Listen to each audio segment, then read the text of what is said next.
अस्सलामुअलैकुम बच्चों, कैसे हो आप लोग? ठीक हो बच्चों? आप ठीक हो? उम्मीद करता हूँ कि आप ठीक होंगे। अच्छा बच्चों, मैं आज आप लोगों के साथ एक बहुत ही इम्पोर्टेंट आर्टिकल शेयर करने लगा हूँ 10th क्लास से, चैप्टर नंबर 9, जो कि आपका फर्स्ट चैप्टर है। और इस टॉपिक का नाम है law of mass action. Mostly ये लॉन्ग क्वेश्चंस के अंदर बोर्ड में पूछा जाता है और शॉर्ट में भी पूछा होता है। और इसकी खसूसियत ये है, इसकी इम्पोर्टेंट बात यह है कि इसकी यही जो बात ये अपने लॉ में करता है, इसको हम बड़ी क्लासेस में भी पढ़ते हैं। तो ये बड़ी है एक पते की बात, एक बहुत ही इम्पोर्टेंट बात शेयर करता है। मैं आपके साथ एक एक बात शेयर करने वाला हूँ इसमें कि लॉ ऑफ मैस एक्शन कब किसने दिया, क्या कहा, उसकी पूरी डेरिवेशन। तो चलें, सबसे पहले हम स्टार्ट करते हैं कि ये लॉ कब और किसने दिया। बहुत ही पुरानी बात है, तकरीबन 1869 की बात है। दो केमिस्ट्री के बुजुर्ग हैं, साइंटिस्ट हैं। एक का नाम है गुलबर्ग और एक का नाम है वेज। इन दो साइंटिस्ट ने मिलके ये लॉ पेश किया 1869 में। तो इस टॉपिक की पहली लाइन हमारी यही है कि दिस लॉ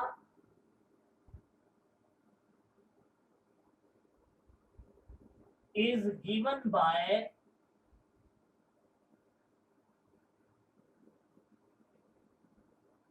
गुलबर्ग। मैं इसको जी से शो करता होता हूँ, मोस्टली आप लोगों ने पूरा लिखना है। और वेज, डब्ल्यू इन 1869। ओके जी। अपने लॉ में क्या कहता है, मैं ना आपको एक सीधी सी बात करता हूँ। आपकी बुक में जब वो लिखता है बड़ा कंफ्यूज कर देता है। बात वो भी सही लिखी हुई है, मैं ये नहीं कहता कि वो गलत है, वो बात बिल्कुल सही है, लेकिन आप जिस लेवल पे हो वो थोड़ी सी कंफ्यूज कर देने वाली है। हमें समझ आ जाती है कि वो क्या कह रहा है, आपको थोड़ी परेशान करती है। इसलिए मैं जो हमें समझ आती है मैं वो आपके साथ शेयर करने। वो कहता है कि किसी भी रिएक्शन की जो स्पीड होती है बच्चों, उसको हम बोलते हैं रेट ऑफ रिएक्शन। केमिस्ट्री में, फिजिक्स में आप उसको स्पीड बोलते हो, वेलोसिटी बोलते हो। यहाँ हम क्या बोल रहे हैं, रेट ऑफ रिएक्शन। के रिएक्शन की जो स्पीड है, कहता है डायरेक्टली प्रोपोर्शनल होती है कंसंट्रेशन ऑफ रिएक्टेंट्स। जितने कंसंट्रेशन ऑफ रिएक्टेंट ज्यादा होगी, रेट ऑफ रिएक्शन उतना ही क्या होगा, ज्यादा। ये कौन कहता है, लॉ ऑफ मैस एक्शन। और इसीलिए जब आप ये फर्स्ट टॉपिक पढ़ते हो, वो रिवर्सिबल रिएक्शन वाला, तो उसमें भी आप यही कहते हो कि भाई जब इनिशियल स्टेज होती है, जब रिएक्शन स्टार्ट हो रहा होता है, वो रेट ऑफ फॉरवर्ड क्या होता है, ज्यादा, क्योंकि कहते हो कंसंट्रेशन ऑफ रिएक्टेंट उस टाइम क्या होती है, ज्यादा। और फिर जैसे जैसे टाइम गुजरता जाता है वो रिएक्टेंट की कंसंट्रेशन कम होती जाती है, तो रेट ऑफ फॉरवर्ड भी क्या होता जाता है, कम। तो इससे क्या पता चला कि बेसिकली ये जो रेट है, चाहे फॉरवर्ड हो या रिवर्स हो, वो किस चीज पे डिपेंड करता है, कंसंट्रेशन ऑफ रिएक्टेंट्स पे। याद रखना, कंसंट्रेशन ऑफ रिएक्टेंट्स जितनी ज्यादा, रेट ऑफ रिएक्शन उतना ही ज्यादा। इसे हम बोलते हैं लॉ ऑफ मैस। ये इतनी सी छोटी सी बात है, आसान से। वो थोड़ा सा आपको बीच में कंफ्यूज करता है कि प्रोडक्ट ऑफ द। अच्छा, यहाँ प्रोडक्ट क्या है बच्चों, को केमिस्ट्री वाली प्रोडक्ट नहीं है, बल्कि फिजिक्स में जो आप पढ़ते हो, दो चीजों का जो मल्टीप्लिकेशन होता है उसे हम क्या बोलते हैं, प्रोडक्ट। मैं यहाँ एक इक्वेशन लिखूंगा तो आपको बता दूंगा कि वो इस चीज को प्रोडक्ट कहता है। और साथ में एक्टिव मैसेज भी कह देता है कि the rate of reaction is directly proportional to the product of the active masses of the reacting substance. अब ये रिएक्टिंग सब्सटेंस कौन है? वही रिएक्टेंट। एक्टिव मैसेज क्या होते हैं? उन रिएक्टेंट्स की कंसंट्रेशन। तो इसका मतलब ये हुआ कि सीधे अल्फाज में अगर कहूं तो मैं ऐसे कह सकता हूं कि rate of reaction is directly proportional to the product of the active masses of the reacting substance. या इसको और भी आसान लिखूं तो इतना लिख सकता हूं कि according to law of mass action, rate of reaction is directly proportional to the active masses of the concentration of reactant। मैं एक्टिव मैसेज भी नहीं लिखता, सिंपल लिख दूं कंसंट्रेशन ऑफ रिएक्टेंट्स, तब भी बात ठीक है। तो मैं लिखने लगा हूं डेफिनेशन के according to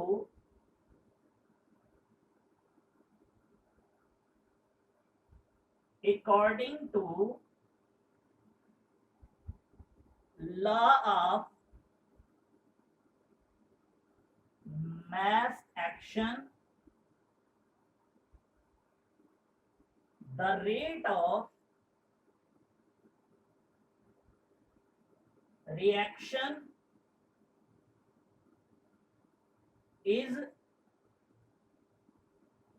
directly proportional to the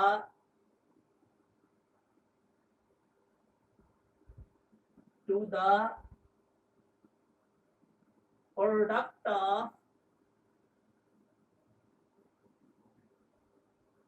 active masses of reacting substance। This is called law of mass action। इसके फौरन बाद आपसे शॉर्ट में पूछा जाता है एक्टिव मैसेज क्या होते हैं, और जब लॉन्ग आया होता है तब भी ऐसे पहला पॉइंट ये लिखना है, फिर ये, और फिर हेडिंग लगानी है एक्टिव मैस क्या है, एक्टिव मैस। तो हम कहते हैं जी the molar concentration of reactants, के रिएक्टेंट्स के ये जो नंबर ऑफ मोल्स होते हैं उनकी वो जो कंसंट्रेशन है, उस मोलर कंसंट्रेशन ऑफ रिएक्टेंट्स को हम केमिस्ट्री में क्या बोलते हैं? Active masses. तो हम लिख लेते हैं कि जी the molar concentration of reactants is called active masses। Okay बच्चों, इसी के अंदर सेकंड पॉइंट, एक्टिव मैसेज का जो बच्चों यूनिट्स होता है उसे हम बोलते हैं मोल पर डीएम क्यूब। तो हम सेकंड पॉइंट लिख लेंगे, इट्स यूनिट इज मोल पर डेसीमीटर क्यूब, ऐसे लिख लो। और बच्चों एक्टिव मैसेज को हम डिनोट करते हैं स्क्वायर ब्रैकेट से। थर्ड पॉइंट इसी में लिखते हैं हम, इट इज डिनोटेड बाय, इस तरह की, इनको हम बोलते हैं स्क्वायर ब्रैकेट्स। ओके जी, चले बच्चों, इसके बाद आप लोगों ने हेडिंग लगानी है। मैं हेडिंग लगाता हूं जी एग्जाम्पल। और बच्चों हम यहाँ लेट करते हैं, हमारे पास एक रिवर्सिबल रिएक्शन है और मैं आपको उसके अंदर दिखाता हूं कि रेट ऑफ फॉरवर्ड रिएक्शन कैसे किस चीज पे डिपेंड कर रहा है और रेट ऑफ रिवर्स रिएक्शन किस चीज पे डिपेंड कर रहा है, और हम इसकी डेफिनेशन को और अच्छे से समझने की इस एग्जांपल से कोशिश करते हैं। तो अब मैं एक रिएक्शन लिखता हूं, let we have a reversible reaction. बच्चों मेरे पास एक रिवर्सिबल रिएक्शन है जी, ये देखें, ये है A प्लस बी, और बच्चों ये रिएक्शन जा रहा है फॉरवर्ड, और इसको हम बोलते हैं रेट ऑफ फॉरवर्ड रिएक्शन। और बच्चों ये बना रहा है जी C प्लस डी, और बच्चों यही C प्लस डी दोबारा रिकम्बाइन होके क्या बना रहा है, A प्लस बी, और वो जिस स्पीड से इधर आ रहा है उसे हम बोलते हैं रेट ऑफ रिवर्स रिएक्शन। चलें जी, मैं यहाँ पे इसको अब आपको समझाता हूं, जो उसकी ये डेफिनेशन भी है और सारा कॉन्सेप्ट क्या है लॉ ऑफ मास एक्शन का। बच्चों ये देखो मेरे पास है, सबसे पहले मैं आपको समझाता हूं रेट ऑफ फॉरवर्ड रिएक्शन। बच्चों एक बात अपने माइंड में बिठा लो आज, कि ये जो रेट ऑफ फॉरवर्ड रिएक्शन है, आगे की जानिब ये जो रिएक्शन जा रहा है इधर को, इसके लिए ये लोग क्या हैं, रिएक्टेंट्स। इसकी कंसंट्रेशन जितनी ज्यादा होगी according to law of mass action, ये रेट ऑफ फॉरवर्ड रिएक्शन उतना ही क्या होगा, ज्यादा।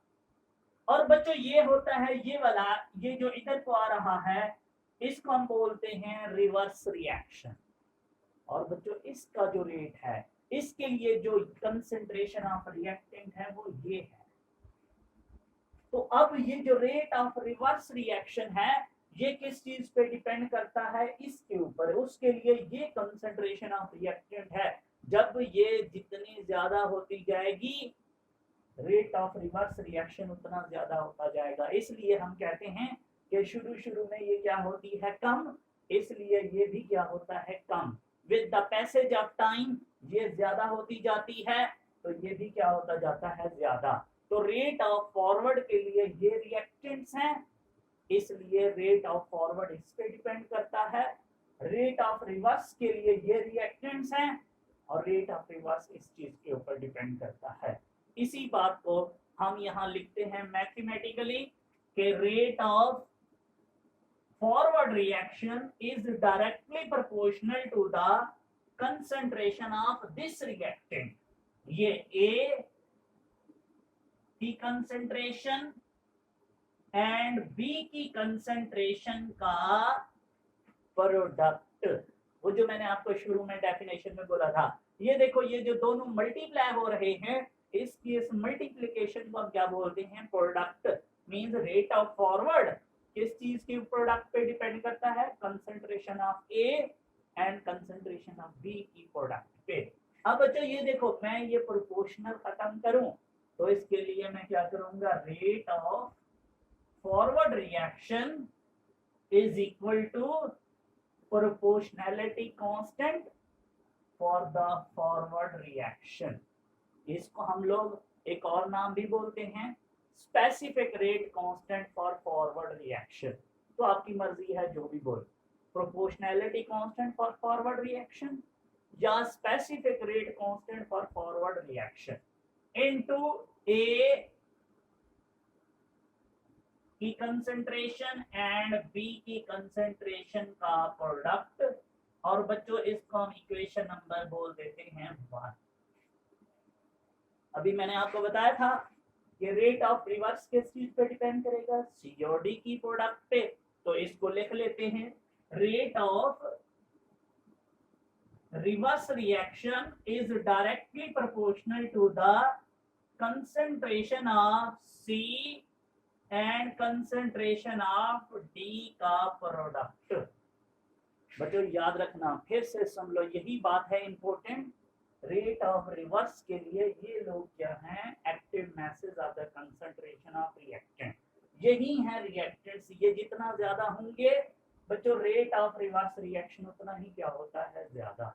तो इसको याद रख लो आप। अब देखो मैं यहाँ अगेन इस प्रोपोर्शनैलिटी को खत्म करूं तो क्या करूंगा, R R is equal to K R proportionality constant for reverse reaction into C की कंसंट्रेशन एंड डी की कंसंट्रेशन का प्रोडक्ट।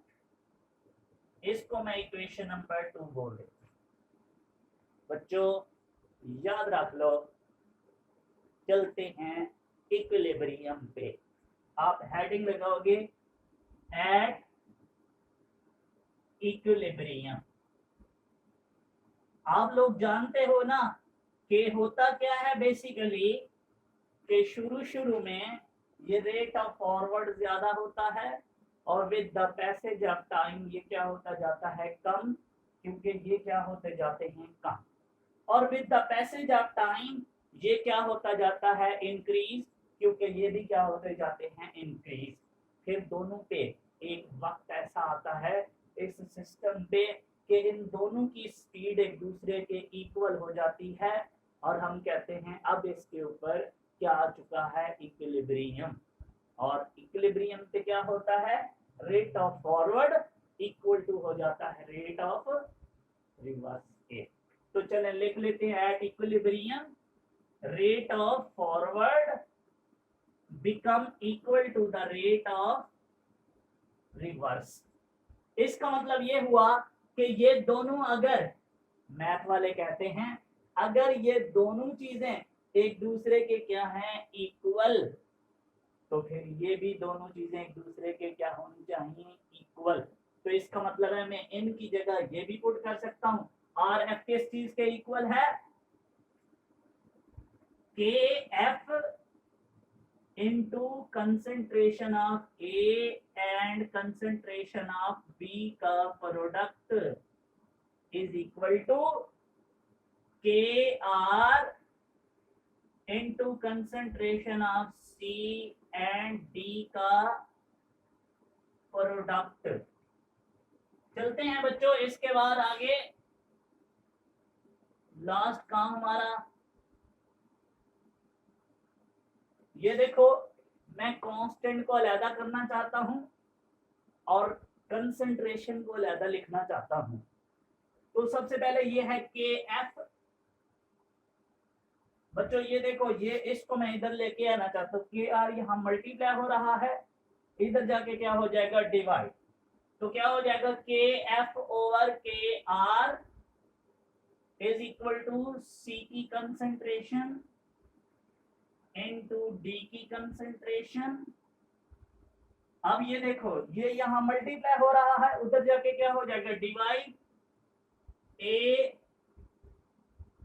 इनटू बी की कंसंट्रेशन का प्रोडक्ट। एक बार याद रख लो बच्चों हमारे पास के एफ ओवर के आर इज इक्वल टू होता है के सी जिसे हम बोलते हैं इक्विलिब्रियम कांस्टेंट।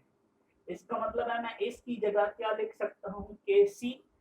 तो बच्चों आपके पास के सी इज इक्वल टू हो जाएगा concentration of C into concentration of B over concentration of A into concentration of B. और बच्चों इसी को हम बोलते हैं इक्विलिब्रियम कांस्टेंट के सी। और इसी की डेफिनेशन भी हम यही करते हैं कि it is the ratio of concentration of product over concentration of reactant. तो बच्चों ये हमारा है लॉ ऑफ मास एक्शन। आप लोग यहाँ तक लिख दो तो काफी है, नहीं तो आपकी बुक में वो क्या करता है इसके साथ नंबर ऑफ मोल्स भी लगा देता है। तो अगर आप इसके बाद वो लिखना चाहो एक्सपोनेंट की फॉर्म में तो वो भी हम लिखते हैं। बच्चों ये देखो इस ए की कंसंट्रेशन के नंबर ऑफ मोल्स को हम छोटे ए से शो करते हैं, बी की कंसंट्रेशन को छोटे बी से, सी की कंसंट्रेशन को छोटे सी से और ये डी छोटा। ये सारे हम नंबर ऑफ मोल्स लगाते हैं। अब आप लोग ये नंबर ऑफ मोल्स किधर जाते हैं बच्चों, याद रखना, ये जो नंबर ऑफ मोल्स हैं इनकी पावर्स में लिखे जाते हैं। मींस ए के नंबर ऑफ मोल्स, बी के number of moles, A B C D, C D, यहां ए, ये बी, ये सी, ये डी, सेम ये सी के number of moles, B A B, C D A और बी। ये था जी हमारा काम। मीन्स ये जो नंबर ऑफ मोल्स है इनकी पावर में लिखने होते हैं। अगर आपको ये लिखने आते हो तो आगे आप केसी के कुछ यूनिट्स निकालते हो रिएक्शंस के, आपको ये वाली बात वहाँ हेल्प करती है। ये था जी हमारा छोटा सा टॉपिक। उम्मीद करता हूँ आपको पसंद आया होगा। इसको एंजॉय करो। Thank you so much. Allah.